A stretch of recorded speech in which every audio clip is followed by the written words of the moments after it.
प्रेम से बोलिए सूर्य नारायण की जय हो। आज मैं आप सभी को रविवार सूर्य भगवान की व्रत कथा सुनाने जा रही हूँ। रविवार सूर्य देवता की पूजा का वार है।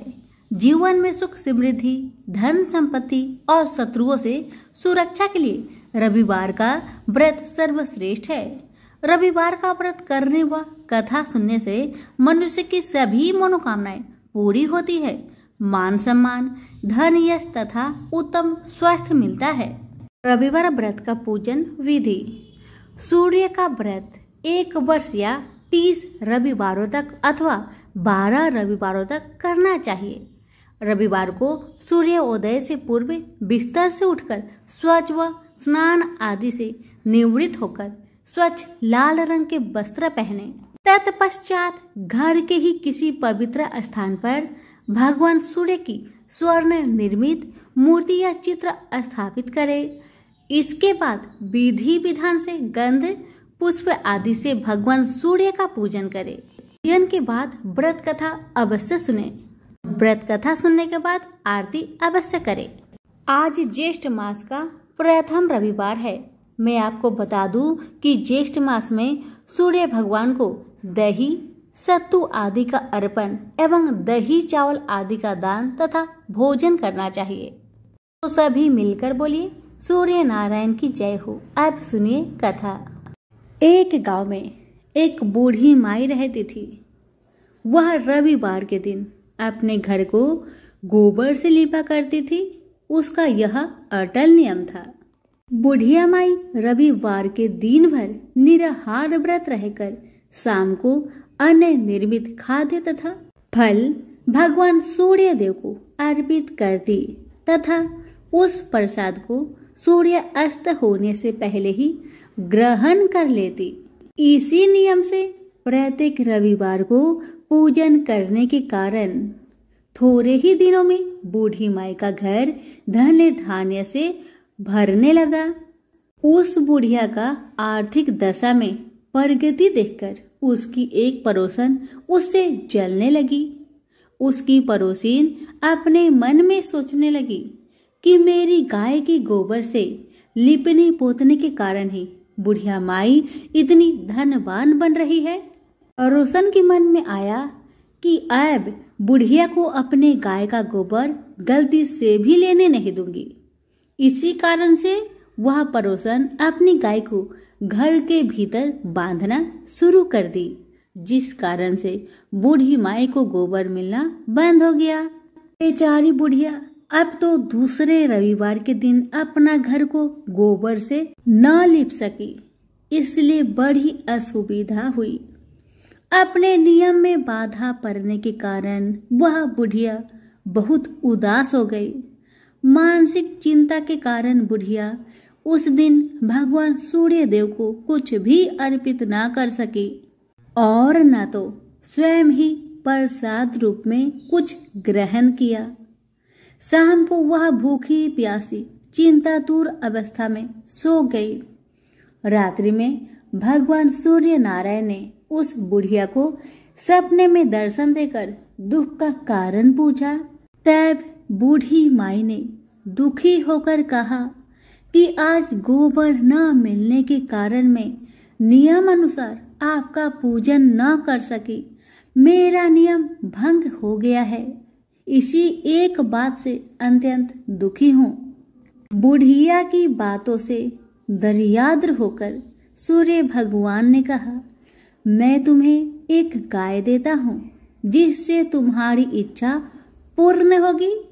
मैं तुम्हारे व्रत पालन की निष्ठा से अत्यंत प्रसन्न होकर तुम्हें वरदान देना चाहता हूँ, अर्थात अब से सदैव तुम्हारा घर धन पुत्र आदि से संपन्न रहेगा। इतना कहकर भगवान वहीं अंतर ध्यान हो गए। सुबह उठने पर बुढ़िया ने अपने आंगन में एक बछड़े वाली गाय को देखा। रात्रि में देखे हुए सपने की बात बूढ़ी माई को याद आने लगी। बुढ़िया ने गाय को घर से बाहर बांधकर उसके चारे की व्यवस्था की। बूढ़ी माई के दरवाजे पर बंधी हुई गाय को देखकर उसी ईर्ष्यालु पड़ोसन के आश्चर्य का ठिकाना ना रहा। उसी समय पड़ोसन क्या देखती है कि बूढ़ी माई के आंगन में जो गाय बंधी हुई है वह तभी गोबर करती है और वह गोबर सोने की होती है। इसे देखकर पड़ोसन की आंखें फटी की फटी रह गई। अब तो बूढ़ी माई के पड़ोसन ने उस सोने की गोबर के स्थान पर अपनी गाय का स्वाभाविक गोबर रखकर उसे उठा लिया, परंतु बूढ़ी माई को पड़ोसन की इस कपट चरण का भेद न जान सकी। बूढ़ी माई के इस अज्ञानता पर भगवान सूर्य देव ने विचार किया, मेरी गाय से इस बुढ़िया का उपकार नहीं हो रहा है।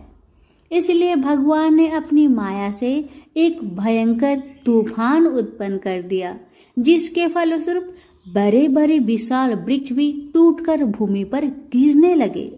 इस विनाशकारी दृश्य को देखकर बूढ़ी माई ने अपने गाय को घर के भीतर बांध दिया। प्रातःकाल उस गाय से बूढ़ी माई को सोने की गोबर प्राप्त हुई। इसे देखकर बूढ़ी माई बहुत प्रसन्न हुई और वह उसकी सुरक्षा के लिए नित्य ही गाय को भीतर बांधती।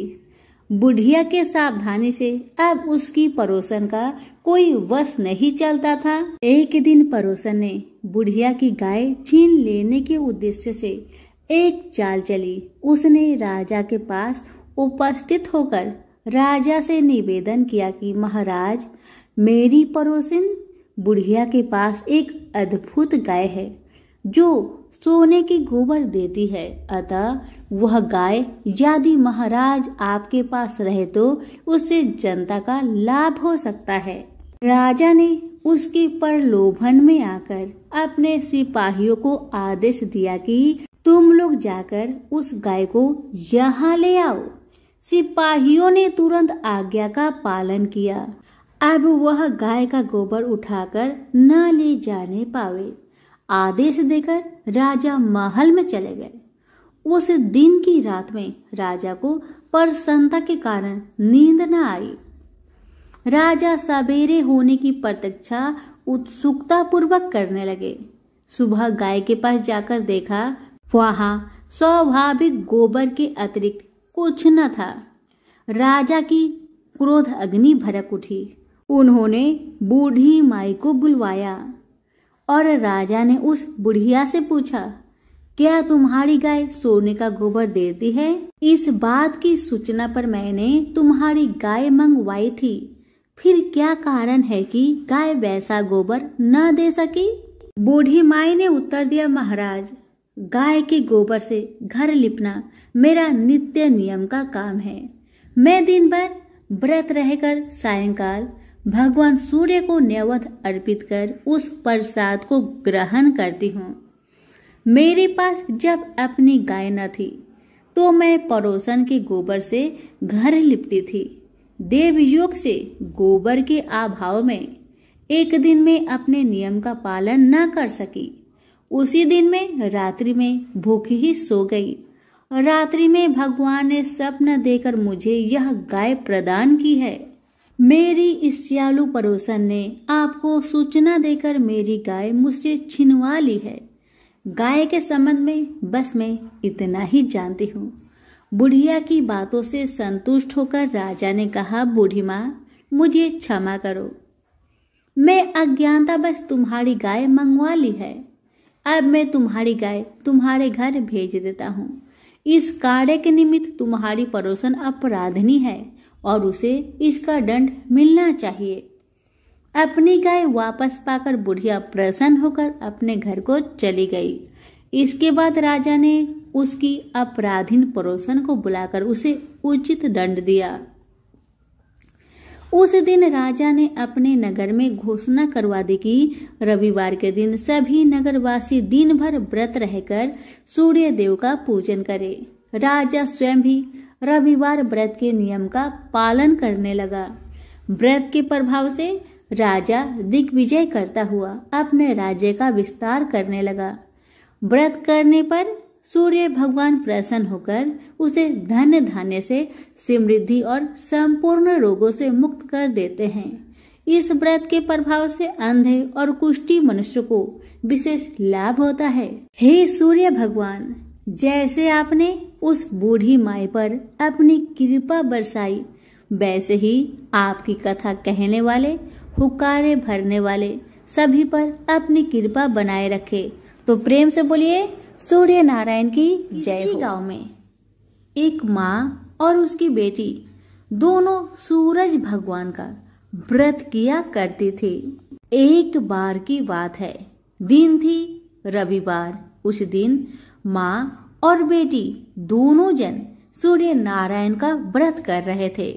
तभी माँ ने अपनी बिटिया से कहा, बेटी मैं पानी लेने जा रही हूँ, तू 2 रोट बनाकर रख लेना और रोट को एक छोटा बनाना और एक बड़ा बनाना, क्योंकि जब सूर्य भगवान का व्रत किया जाता है उस व्रत में बनाई हुई भोजन को नष्ट नहीं करना चाहिए। जितना बनाया जाता है उसे पूरा खाना ही चाहिए। इसीलिए माँ ने कहा, एक रोट बड़ा बनाना और एक रोट छोटा बनाना। बड़ा रोट माँ के लिए था और छोटा रोट बेटिया के लिए था। और माँ ने इतना भी कहा, बेटी रोट के आटे में नमक गलती से भी मत डालना, यह अलूना होता है। इतना कहकर माता तो पानी भरने चली गई और बिटिया रानी रोट बनाने लगी। तभी सूर्य भगवान ने मन में विचार किए कि इस बिटिया का मैं परीक्षा लेकर देखता हूँ। परीक्षा लेने के लिए भगवान एक साधु महाराज के भेष धारण करके बिटिया के पास चले आए और कहने लगे, भिक्षा देहि भिक्षाम देहि। साधु महाराज की बातें सुनकर बिटिया कहने लगी, बाबा मेरी माँ का रोट बन गया है, पर मेरा रोट अभी बना नहीं है, मैं बनाकर उसमें से आपको दे दूंगी। लड़की की बातें सुन बाबा कहने लगे, सुनो बेटी, जो रोट बन चुकी है उसी में से दे दो, नहीं तो मैं यहाँ से चला। आप बिटिया क्या करती, बाबा को खाली हाथ जाने नहीं देना चाहती थी, इसलिए अपनी माँ का रोट में से थोड़ा सा रोट तोड़कर बाबा को दे देती है। और उधर जब माँ पानी भर के वापस आई तो रोट को तोड़ा हुआ देखकर बहुत नाराज हुई और बोली, धिये बाई धिये दे, रोटा माइली कोर दे, माहरो दे पन सारो दे। इसका मतलब ये है कि ए लड़की, मेरी रोटी का टुकड़ा दे दिया, मेरी रोटी मुझे साबुत दे। अब माँ अपनी बेटी को क्रोध के मारे मारने लगी। लड़की डर कर जंगल में भाग गई और एक पेड़ पर चढ़कर बैठ गई। भगवान ये सब तो देख ही रहे थे। तब भगवान ने सोचा, बेचारी लड़की को मेरे कारण घर से निकलना पड़ा, इसलिए इसकी रक्षा तो मुझे ही करनी पड़ेगी। अब सूर्य भगवान रोज उसके लिए चूरमे का एक लड्डू और एक लोटा पानी भेज देते थे। लड़की मजे से खा पी लेती और बैठी रहती। एक दिन एक राजा शिकार करके उधर से निकला। थकान मिटाने के लिए उसी पेड़ के नीचे आराम करने रुका। राजा ने अपने सेवक से कहा, प्यास के मारे मेरी जान निकली जा रही है, चुल्लू भर अगर पानी मिल जाता तो मेरे प्राण बच जाते। पेड़ पर बैठी लड़की ने यह बात सुना तो उसने चुल्लू भर पानी डाल दिया। राजा ने पानी पी लिया। अब पानी पीने के बाद राजा फिर कहने लगे, अरे सेवक, आधी जान तो मेरी बच गई और एक चुल्लू पानी मिल जाए तो और जो बाकी जान बची है वो भी बच जाए। लड़की ने फिर से एक चुल्लू पानी डाल दिया। राजा ने पी लिया। राजा को बहुत आश्चर्य हुआ। उसने अपने सेवक से कहा, ऊपर अवश्य कोई है, तू ऊपर चढ़ और देख कौन है। सेवक ऊपर चढ़ा तो उसे लड़की मिली। लड़की ने सेवक से कहा, भैया तुम ये स्वादिष्ट लड्डू खा, और पानी पी लो, पर राजा को मेरे बारे में मत बताना। कह देना कि ऊपर कोई नहीं है। पता नहीं राजा मेरे साथ कैसा व्यवहार करेगा। सेवक भूख प्यास से परेशान था। उसने लड्डू खाया, पानी पिया और नीचे जाकर राजा से कह दिया कि ऊपर कोई नहीं है। राजा ने सेवक से कहा, तू ऊपर गया तब थका हुआ था और आया तो तरोताजा दिख रहा है। नहाया और खाया हुआ मनुष्य छिपता नहीं है। मुझे संशय हो रहा है। मैं खुद ऊपर जाकर देखता हूँ कि ऊपर है कौन। राजा पेड़ पर चढ़ा, वहां सुंदर सी ब्राह्मण कन्या को पाया। राजा ने कहा, डरो नहीं, तुम बहुत सुंदर हो। मेरे साथ चलो, मैं तुमसे विवाह करना चाहता हूँ। अब लड़की राजा के साथ चली गई। राजा ने उसके साथ विवाह कर लिया। साल भर में ही उसने एक सुंदर बालक को जन्म दिया। उसकी अन्य रानियां, उसकी देवरानी जेठानी उसके पुत्र की सुंदरता से जलने लगी थी। सूरज भगवान का व्रत आया, तब वो ही ब्राह्मण की लड़की छोटी रानी ने रोट बनाया। दूसरी रानियां ने राजा से कहा, तुम्हारी नई रानी को रोट बनाना नहीं आता। उसका बनाया हुआ रोट खाओगे तो आपका पेट दुखेगा। रानी खाएगी तो कुंवर का पेट दुखेगा। नई रानी ने यह बात सुन ली और उसने रोट को थाली से नीचे छुपा दिया और सूर्य भगवान से सहायता के लिए प्रार्थना करने लगी। राजा ने जब पूछा कि थाली के नीचे क्या है, तब उसने कहा कि मेरे गरीब पीहर से आया हुआ उपहार है। राजा ने थाली उठाई तो देखा कि उसके नीचे सोने का चक्र था। राजा ने कहा, वाह, गरीब पीहर बालों का ऐसा उपहार। नई रानी चुप रही। एक दिन रानी खिड़की के पास खड़ी थी। तभी उसने अपनी माँ को देखा, जो दरिद्र अवस्था में छाछले बेच रही थी। उसने सोचा, माँ को यहाँ बुला लूं तो मेरी माँ यहाँ आराम से रह लेगी। इतने नौकर चाकरों में वह भी कुछ काम कर लेगी और किसी को पता भी नहीं चलेगा। उसने माँ को बुलवाया। रानी की माँ आते ही वही बात दोहराने लगी, धिये दे माई धिये दे, रोटा माइली कोर दे, माहरो दे पन सारो दे। रानी ने सोचा, कहीं सबको पता ना चल जाए कि मैंने अपनी माँ को इस तरह महल में बुलवाया है। मुसीबत हो सकती है। उसने माँ को चुपचाप एक कमरे में रहने को कहा और उस कमरे में बाहर से लड़की ने ताला लगा दिया।